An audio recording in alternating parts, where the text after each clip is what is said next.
causa genética, la hipertensión arterial primaria, y la secundaria condicionada a otra patología de fondo, ¿no? Los órganos en daño siempre es el cerebro, el riñón y el corazón, los tres órganos primarios, ¿no? Entonces, así, que es una presión por encima de los límites normales establecidos por un consenso identificado epidemiológicamente por un factor. La ciudad europea y la ciudad americana han puesto unos valores que se deben tomar mucho en consideración. Entonces, se considera presión arterial normal 120 a 129 la presión sistólica y de 80 a 84 la presión. La presión arterial normal alta, 120 a 129 la sistólica y de 85 a 89 la diastólica. Anteriormente se catalogaba recién de esta cifra, 140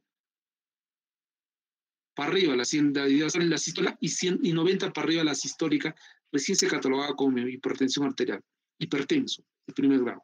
Pero ahora se llama hipertenso normal alta, 130, 139 sistólica, diastólica 85, 89, desde el 2018, donde la ciudad americana consensúa esta guía para el uso. Es así que con este dato entraron con este valor mucho más población en América Latina y por ende en Estados Unidos y Norteamérica, ¿no?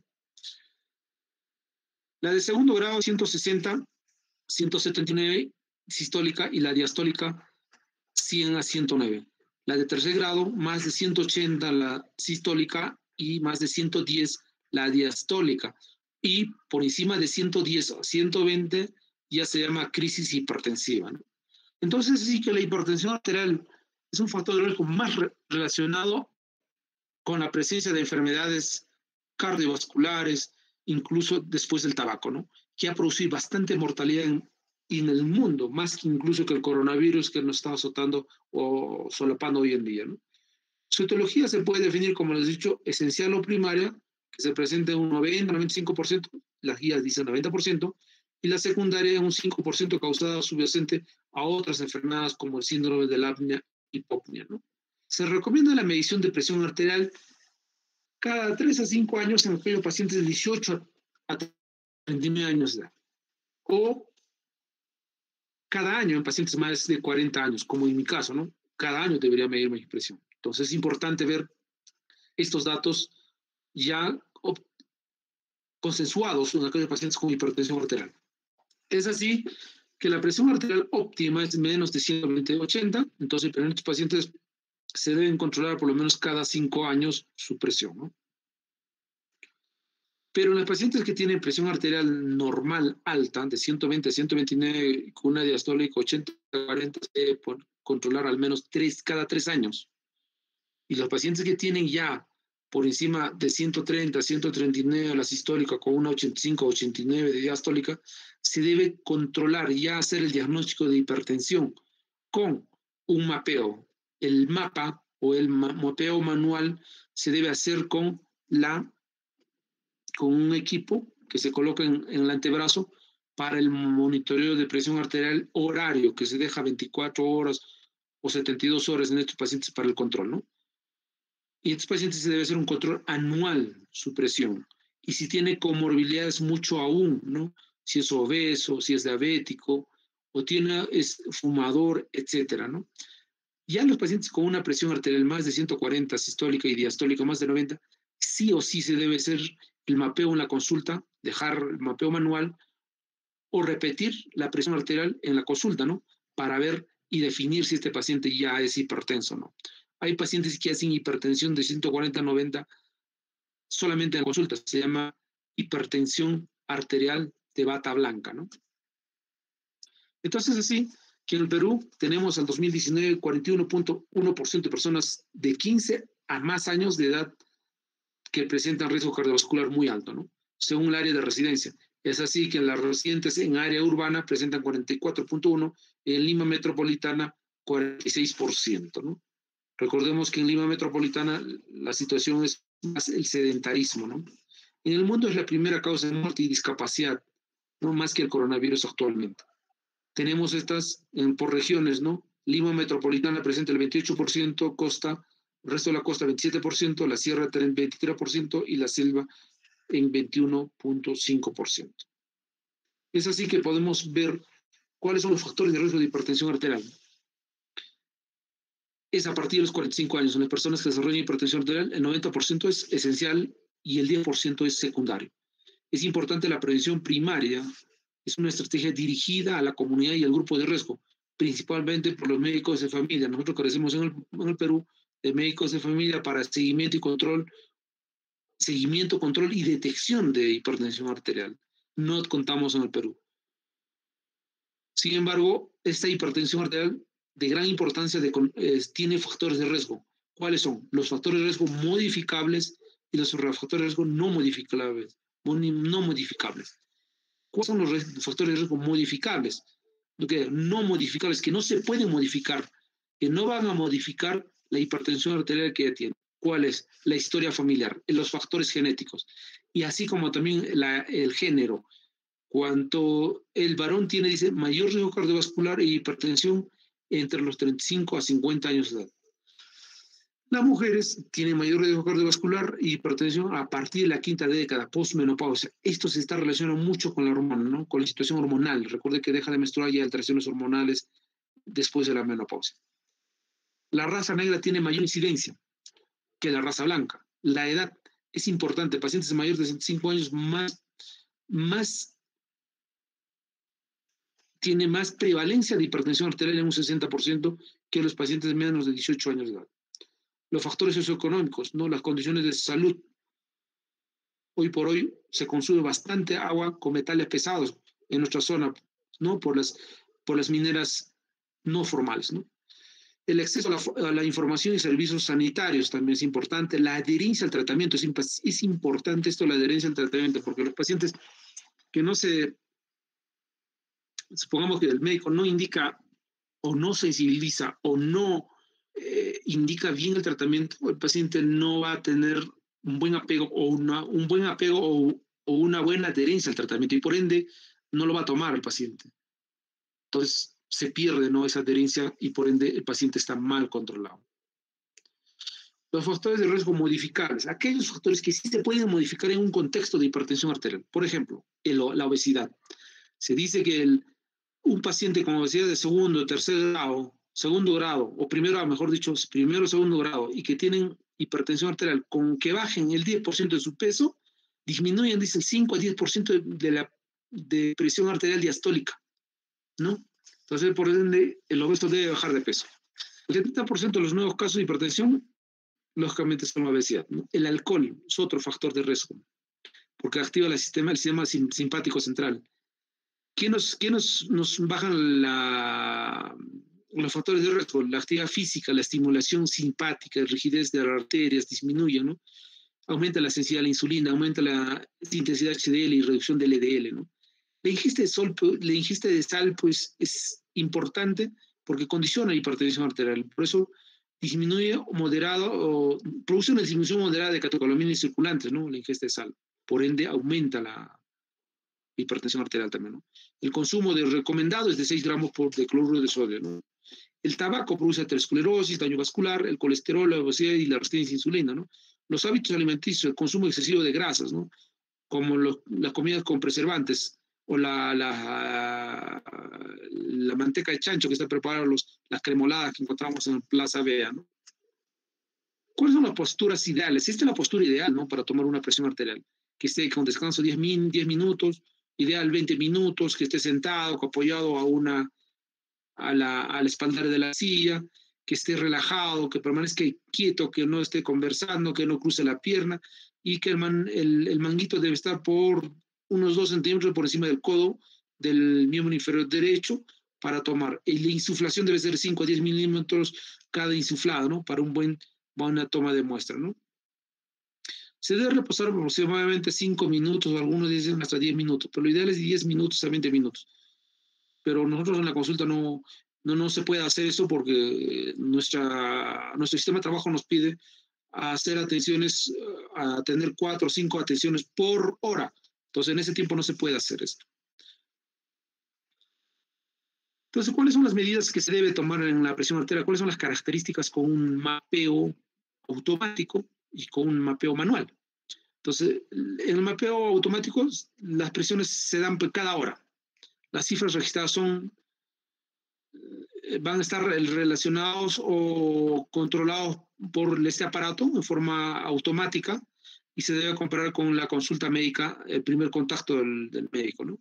Mientras la manual, pues el paciente realiza con un aparato validado, las mediciones en su casa, las cifras registradas son disminuidos en el consultorio, pueden ser disminuidas, que en el consultorio no es la más perfecta, pero es la más barata y más sencilla, mientras el mapeo es un aparato automático que cuesta, ¿no? Que se coloca en el antebrazo del paciente, ¿no? En control. Y acá tenemos los fenotipos de la hipertensión de bata blanca, como les dije, ¿no? Se encuentra el paciente con el médico y al verlo nomás la presión arterial se eleva, ¿no? O la hipertensión arterial permanente en pacientes con enfermedades secundarias, o los no secundarios también, ¿no? Entonces, ¿qué hace una hipertensión arterial? Primero, el diagnóstico. Las medidas de presión arterial es importante con todos los parámetros que hemos dicho.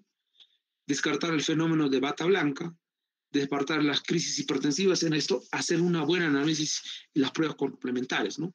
El tratamiento siempre es antihipertensivos, implicando un estilo de vida saludable en el paciente, y la prevención es, ¿no? Con el estilo de vida saludable, los ejercicios físicos y el tratamiento farmacológico que se debe dar. Aquí hay tratamiento farmacológico y no farmacológico, ¿no? Y hipertensión arterial. Entonces, ¿cuáles son los medicamentos que podemos usar en esta hipertensión arterial? Nunca se debe usar IECA y ARA. Por ejemplo, está trazado esta línea roja de antagonistas receptores de angiotensina 2 con los IECA, ¿no? Nunca se debe hacer esa combinación. Pero sí se puede usar un IECA con calcio antagonistas o con tiacidas, diuréticos. De igual manera, los calcio antagonistas se puede hacer con combinación con diuréticos, con ARA2 o con IECAS. O de igual manera también los ARAS no se debe combinar con IECAS, pero sí con calcio antagonistas y con diuréticos, ¿no? Hoy los diuréticos tiacidas sí se puede combinar con IECAS, con calcio antagonistas y con ARA2, ¿no? Acá vemos algunas medicaciones preferibles en situaciones específicas, ¿no? Por ejemplo, en un paciente con disfunción renal, ¿qué podemos usar? IECA o ARA2, ¿no? Acá. O un paciente con aneurisma de aorta, podemos usar beta bloqueantes y ARA2. O un paciente con edema agudo de pulmón, IECAS y calcio antagonistas, ¿no? Estos son los medicamentos de preferencia, pero no siempre la indicada, ¿no? De preferencia las que mejor van a tener apego y mejores resultados en cada una de estas patologías que tenemos. En los pacientes con diabetes mellitus, IECA y ARA2, ¿no?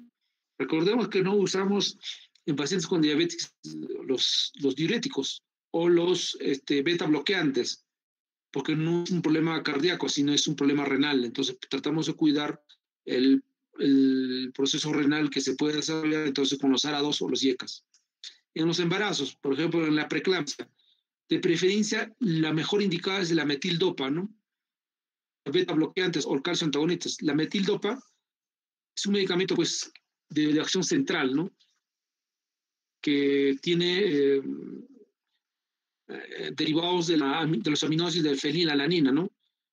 Que tiene acción en los receptores alfa 2, ¿no?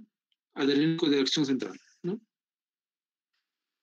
Entonces, ¿cuáles son las contraindicaciones absolutas y relativas y efectos adversos más comunes de los medicamentos utilizados para la hipertensión arterial? Por ejemplo, lo que más usamos los IECAS. Nunca se debe usar generalmente la contraindicación absoluta en el embarazo, angioedema, hiperpotasemia, estenosis de la arteria renal bilateral. Por ejemplo, ¿por qué no usar los IECAS? Porque te produce hiperpotasemia. Por eso te lleva a más hiperpotasemia. O en el embarazo, recordemos que la preeclampsia es de origen central y que se usa mejor los derivados del aminoácido de fenilalanina, ¿no? Que son antagonistas de receptores alfa 2 de acción central. Otro, por ejemplo, nunca se debe usar los beta bloqueantes en el asma, porque produce broncoconstricción. O en los beta bloqueantes, tampoco en los bloqueos auriculoventriculares, porque produce más bloqueo auriculoventricular, o con una frecuencia cardíaca más descendente. Entonces son las contraindicaciones absolutas, ¿no? ¿Cuáles son los efectos adversos más comunes, por ejemplo, ¿no? En los que antes produce trastornos gastrointestinales, bradicardia, hipotensión, broncoespasmo, cefalea, fatiga, disfunción sexual, ¿no? Por esas cosas no se da principalmente en los pacientes con asma. ¿Por qué? Porque produce ¿qué? Broncoespasmo. En los pacientes con bloqueo auriculoventricular no se usa. ¿Por qué? Produce bradicardia, ¿no? Entonces le vas a llevar a una con muerte súbita, ¿no? Por bloqueo auriculoventricular. Por ejemplo, los que usamos bastante en los IECAS, ¿por qué no se usa en el embarazo, no? Porque nos puede llevar la hipotensión súbita, a la falla renal. Incluso los IECAS producen tos seca, urticaria, rash, trastornos gastrointestinales como diarreas, alteraciones en la prueba de función hepática. Recordemos que el embarazo, en el embarazo, la preeclampsia y la eclampsia produce falla hepática, ¿no? Hipertransaminemia es un factor, son parámetros de evaluación de severidad. Entonces, si nosotros usamos IECAS en un embarazo, por eso no se debe usar estos IECAS en embarazo, por eso la contraindicación absoluta. Entonces, acá tenemos las guías tanto de la AJA, de la Sociedad Americana, la Sociedad Europea, en pacientes que tienen presión arterial 130, 139, sistólica, una diastólica 80, 90, y de igual manera en los pacientes que tienen más de 190. ¿Cuáles son los tratamientos? Hay tratamientos no farmacológicos como tratamientos farmacológicos. ¿Cuáles son los tratamientos farmacológicos? Son los medicamentos que conocemos, IECA, ARA2, diuréticos, antagonistas de calcio, etcétera, ¿no? Y en los pacientes tratamientos no farmacológicos, bajar de peso, dietas saludables, no sal, ejercicio físico, caminatas, etcétera, etcétera, ¿no? Entonces, cada uno de estos están para que ustedes lo puedan ver, ¿no? Esto para que tengan conocimiento, ¿no? No es necesario que lo sepan, ¿no? Para que tengan conocimiento básico cuáles son los tratamientos que se pueden usar, tanto los farmacológicos y los no farmacológicos. Entonces, así vemos las estrategias básicas para tratamiento de hipertensión arterial no complicada. ¿Qué usamos en primera intención? En el inicio, ¿no? Pues puede ser en combinación doble. IECA, por ejemplo, enalapril, captopril, ARA2, losartán, irbesartán, valsartán, telmisartán, etcétera. O sea, o IECA o ARA2, más un calcio antagonista amlodipino, más un diurético, puede ser furosemida, ¿no? En el segundo escalón, si no se controla la hipertensión arterial, podemos usar combinación triple, IECA o ARA, más calcio antagonistas, más diuréticos. Acá ya vemos 3. O en el tercer escalón, combinación triple más espironolactona u otro fármaco, ¿no? O sea, hipertensión arterial resistente. Añadir la espironolactona 20 a 50 miligramos por día u otros diuréticos alfa bloqueantes o beta bloqueantes como el bisoprolol. Entonces, la espironolactona no se puede usar en pacientes que tienen falla renal con un índice de filtrado menor de 59. No se debe usar, ¿no? Porque ¿qué te va a producir? Más hipertensión. Recordemos que la espironolactona es un ahorrador de potasio. Si nosotros estamos con falla renal y peor aún una falla renal de cuarto, quinto grado, le estamos dando espironolactona, le vamos a producir más hipercalcia y por ende una muerte por fibrilación o muerte súbita, ¿no? ¿Cuáles son las estrategias para el tratamiento de hipertensión arterial asociada a fibrilación auricular? Ya, este es un problema cardíaco, ¿no? De inicio doble, podemos usar IECA o ARA siempre, ¿no? Como les dije, se llama enalapril, captopril, o más beta bloqueantes, como bisoprolol. Recuerda que la fibrilación auricular aumenta la frecuencia cardíaca, puede estar generalmente más de 150, 140 frecuencia cardíaca, necesitamos un beta bloqueante para que pueda controlar este ritmo de la frecuencia cardíaca. O calcio antagonistas, o puede usar directamente beta bloqueantes más calcio antagonistas como el nimodipino, ¿no? O el nifedipino. En el segundo escalón, en la combinación triple, puede usar IECA o ARA2 más beta bloqueantes más calcio o diuréticos. O de frente va a ser beta bloqueantes más calcio más diuréticos, ¿no? En la enfermedad renal crónica es importante esto, el tema. Acá podemos usar IECA o ARA2. Tienen igual acción y efecto, ¿no? Pero sin embargo los ARA2 se usan con más predilección en estos pacientes con falla renal, con una terapia doble, se puede usar con calcio antagonistas o IECA ARA2 más diuréticos, puede ser con furosemida, ¿no? En el segundo escalón siempre se usa, ¿no? Combinación triple, IECA o ARA2 más calcio antagonistas más diurético, ¿no? Y en el tercer escalón está la hipertensión arterial resistente, añadir espironolactona siempre en cuando que no esté en falla renal crónica, como les dije, pero acá se puede a 2 mínima o usar beta bloqueantes, ¿no? Entonces vamos a ver la hipertensión arterial secundaria. hemos hecho la primaria. ¿Qué es la secundaria? La secundaria es una hipertensión que causa subyacente identificable que si se descubre, corregir el tiempo de cura y prevenir sus secuelas. Y por ende se va a controlar la presión arterial, ¿no? Por ejemplo, acá vemos una dama muy delgada y fina y esbelta y otra dama rellenita con muchos rollitos. Es un factor de riesgo secundario que va a condicionar hipertensión arterial y por ende falla renal. Ahí les había hecho una de las diapositivas que la falla renal por obesidad se puede dar. Recordemos que el aumento de la presión intraabdominal aumenta en pacientes obesos y por ende disminuye el volumen de sangre por la arteria eferente y por ende disminuye el filtrado glomerular y por el tiempo de obesidad puede llevar a una falla renal crónica. ¿Cuáles son los indicadores de sospecha de hipertensión secundaria? La hipertensión grado 3, la hipertensión persistente, ¿no? O sea, pacientes que a pesar de tener triple terapia no responden, es una hipertensión resistente o de grado 3 y sospechar en secundarismo, ¿no? De causa secundaria de esa hipertensión arterial. La hipertensión que se indica antes de los 20 o después de los 55 años, ¿no? O sea, antes de los 20 años pensar en secundarismo o también después de los 55 años ya pensar en secundarismo porque ya son pacientes con otras comorbilidades, ¿no? Agravamiento de hipertensión previamente controlada, claro, es un paciente que está controlado, se complica, no se controla, no se controla, pensamos secundarismo. O pacientes que tienen proteinuria, hematuria, aumento de creatina, o sea, que están haciendo falla renal, ¿no? O por problemas, puede ser hiperaldosteronismo, Cushing, tumores, etcétera. O diabetes mellitus, recordemos la diabetes mellitus y proteinuria.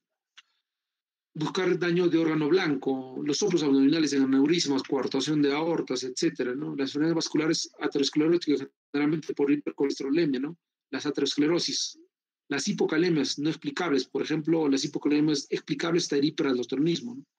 Las crisis de hipertensión con palpitaciones, con sudoración y cefalea, los ronquidos, somnolencia diurna y sobrepeso, incluso la enfermedad de nuestro COVID, ¿no? La famosa enfermedad de COVID. ¿Cuáles son los indicadores de sospecha de hipertensión arterial secundaria? Se debe pensar en aquel paciente que tiene hipertensión arterial nivel 2 con una diastólica de 160, 179 y una sistólica de 100 a 109 a pesar de doble o triple terapia, ¿no? O aquel paciente con hipertensión arterial nivel 3 que tiene más de 180 sistólica y 110 diastólica. Se debe pensar en secundarismo, ¿no? Entonces, la hipertensión resistente, hipertensión resistente se define como la presión arterial que permanece por encima del objetivo a pesar de recibir 3 drogas de diferentes clases, ¿no?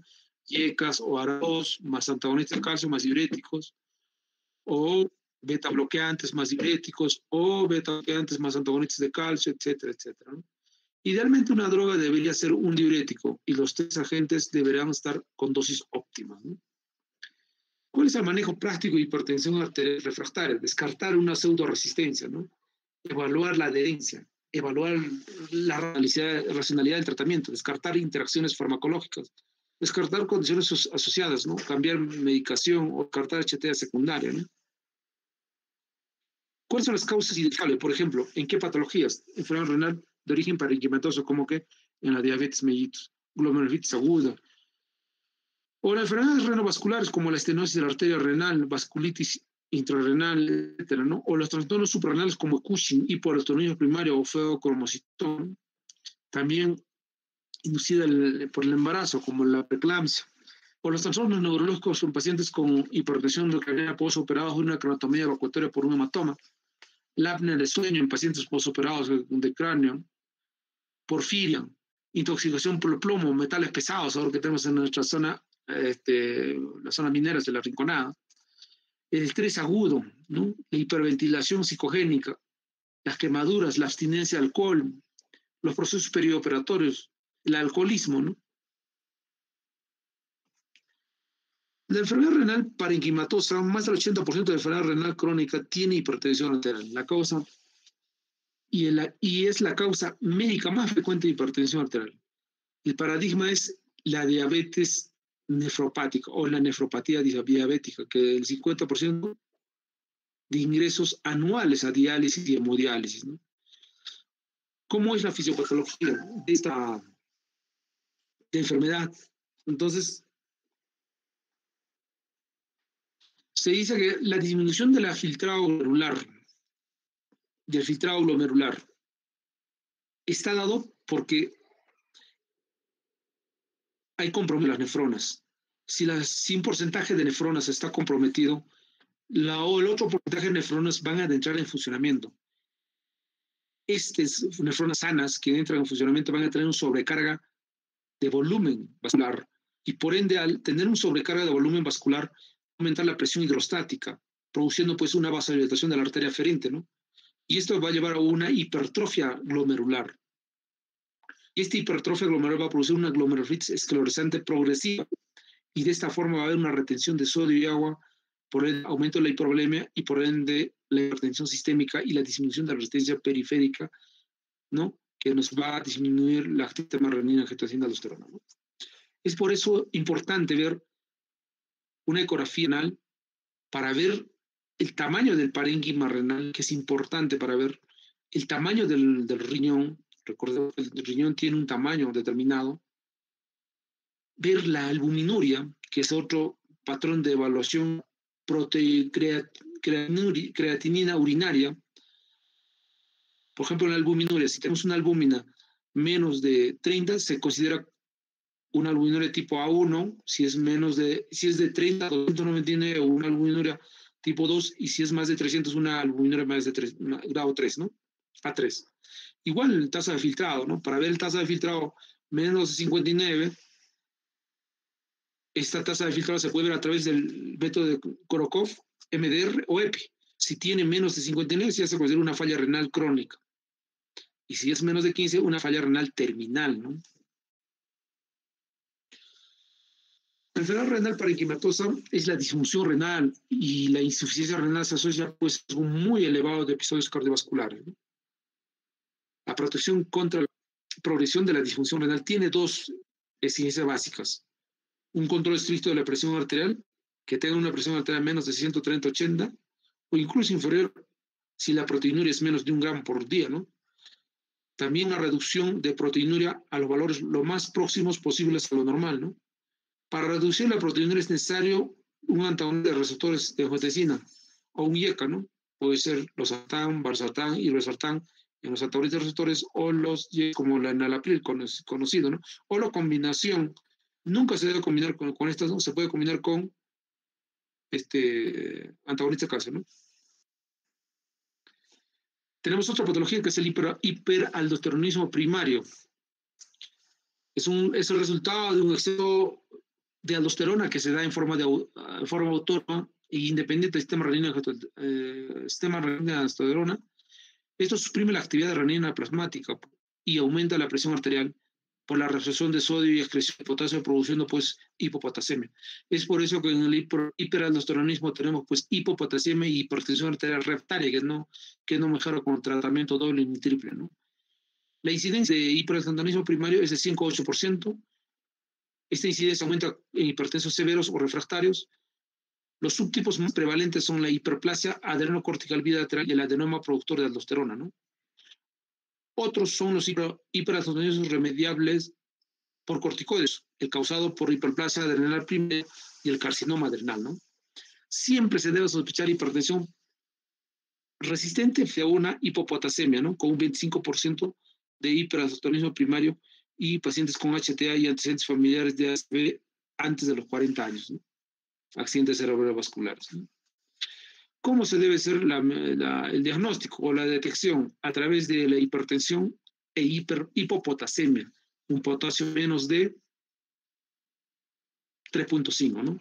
Hipertensión persistente a pesar de tener doble o triple terapia. Incidentaloma suprarrenal a través de una ecografía o una tomografía. Inicio de hipertensión arterial en edad joven, menos de 20 años. O hipertensión grave sistólica, más de 160, o diastólica más de 100, a pesar de tener terapia doble, siempre que sea considerado hipertensión secundaria, ¿no?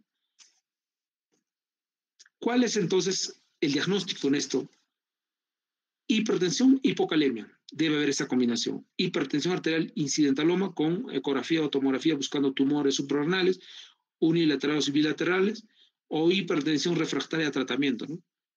Entonces, hay pues, aldosteronismo primario confirmado, ¿no? El hiperaldosteronismo primario, en caso de hallar una masa responsable, el tratamiento es quirúrgico. O se puede usar espinolatona de 540, de 50 a 400 miligramos por día, ¿no? Si no se hallara una masa culpable, o en el hiperaldosteronismo primario idiopático, se debe iniciar tratamiento con espinolatona de 25 a 300 miligramos por día, que es un antagonista ahorrador de potasio, por eso se debe usar. O también se puede usar el amiloride, ¿no? El feocromocitoma es otro trastorno que se presenta por un tumor que se origina en la médula suprarrenal, en el 85% de los casos, o en el tejido extrarrenal en 15%, ¿no? Estos últimos se denominan paragangliomas, ¿no? Su prevalencia es de 1% de la población de hipertensos. Produce exagerada producción de adrenalina, noradrenalina y dopamina, por las cuales se debe dosar la adrenalina sérica en estos pacientes con hipertensión arterial con signos o sintomatología secundaria a excesiva concentración de plasmática de catocalaminas, ¿no?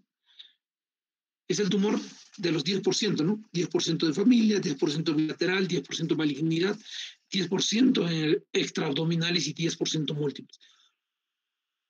Estas feocromostomas están relacionadas con las enfermedades neoplásicas endocrinas múltiples, como la NEM1, NEM2, NEM3, que son autosómicos dominantes o autosómicos recesivos genéticos, las cuales, como les dije, se puede hacer dosando catecolaminas y como la adrenalina o no adrenalina y la dopamina, ¿no? Pues las sospechas. En estos pacientes encuentran cefalea severa, bilateral o pulsante, taquicardia, sudoración y palidez. Hay hipertensión hiperlábil a predominio diastólico severo en el 90% y sostenido con paroxismos en el 50% o paroxístico 25% con caída ortostática, ¿no? ¿Cuáles son los desencadenantes de este feocromocitoma? Los medicamentos como los beta-bloqueantes o fenotiacidas o tricíclicos o los estimulantes de la TRH, ¿no?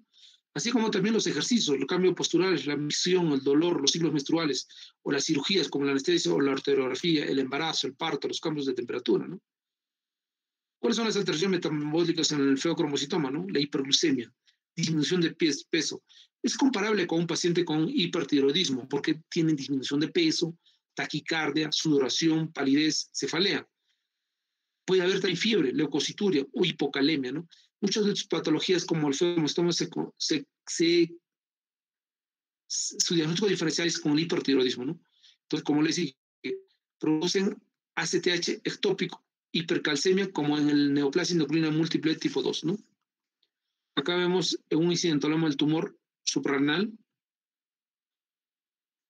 También podemos encontrar la patología como el síndrome de Cushing, exógeno y endógeno, ¿no? El exógeno es aquel paciente que recibe corticoides por uso prolongado de corticoides como la adrenalina, que como la dexametasona, la prednisona.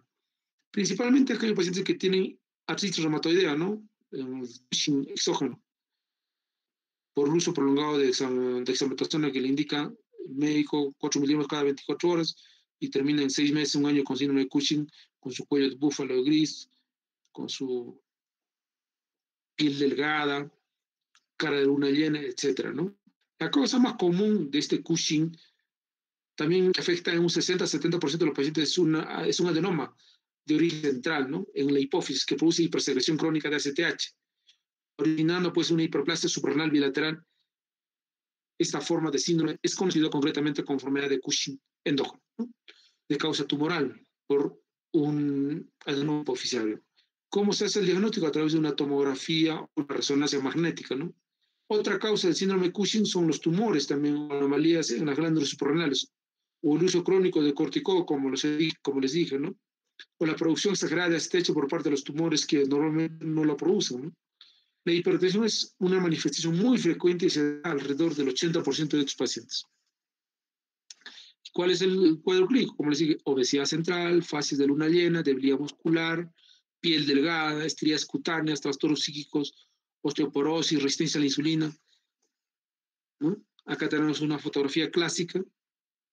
Entonces, el síndrome de Cushing, la determinación de excreción que se debe de cortisol urinario en 24 horas es la prueba diagnóstica más práctica y fiable, si tiene un valor más de 110 milimoles, ¿no?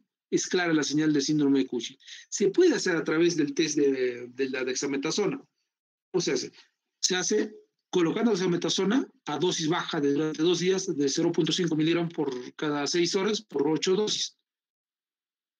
Con la de supresión de dexametasona de una noche también se puede hacer. O sea, tenemos 2 pruebas, una de 2 días y otra de 1 día. La de 2 días es 0.5 miligramos cada 6 horas por 8 dosis o de una dosis única de 1 miligramo a las 23 horas. En la prueba de 2 días, una expresión por urinaria superior a 27 milimoles o 10 microgramos al día. Ya es una prueba suficiente para decir que es un síndrome. En el día 2 indica pues un síndrome de Cushing. Lo mismo ocurre si la concentración plasmática de cortisol es superior a 140 milimoles, ¿no? A las 8 horas del día siguiente la prueba, ¿no? De una noche. Recientemente también se ha puesto en determinación el cortisol en saliva o en suero, ¿no? Que tiene buena sensibilidad y es más sencilla, menos costosa, pero no lo tenemos todavía en nuestra región, en el Perú todavía. Algunos laboratorios como el Cayetano Heredia lo está haciendo, la prueba de cortisol sérico, cortisol en saliva y en suero. Se deben utilizar otras pruebas como la tomografía, la resonancia magnética. El tratamiento del Cushing es lo siguiente, ¿no? Siempre es restaurar la secreción normal del cortisol. Es erradicar cualquier tumor, sea en la hipófisis o tumores suprarrenales, ¿no? Evitar la dependencia permanente de medicamentos como los corticoides, ¿no? Evitar la deficiencia hormonal permanente, ¿no? Entonces, ¿qué hacer en el síndrome de Cushing? El tratamiento, como lo sigue, es farmacológico, se debe utilizar, se basa en la utilización de fármacos que interfieren con la esteroidogénesis, ¿no? Los fármacos de elección es el ketoconazol de 400 miligramos a 1200 miligramos por día, ¿no? Los fármacos antihipertensivos más efectivos en el síndrome de Cushing es un antagonista de los receptores mineralocorticoides como la espironolactona o la esprenolactona, ¿no? Listo, chicos, hemos tratado de acabar lo más rápido posible.